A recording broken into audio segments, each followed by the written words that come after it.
But we do absolutely, definitely have a Labour government that don't listen, because there was a cross-party white paper prepared by the LGA before the general election, regardless of who was going to win it. That was their document for the new government, and they've ignored it. We had Angela Rayner, so they don't listen.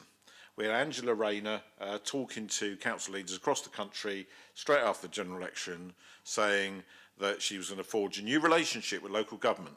Well, isn't she just?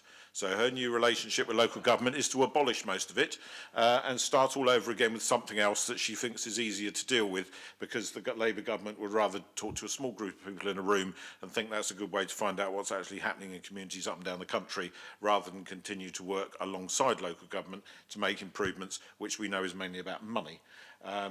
The second point I'd like to make is they clearly don't care, because if they did, they wouldn't have lumped £1.4 billion of additional costs on charities and third sector organisations who are going to have to bear that cost and pass it on to others through the budget process.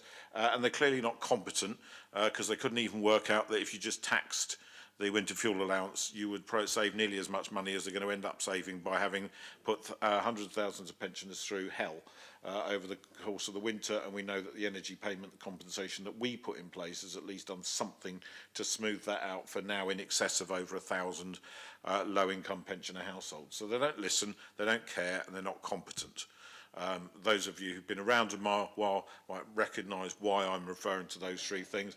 Follow or subscribe for more.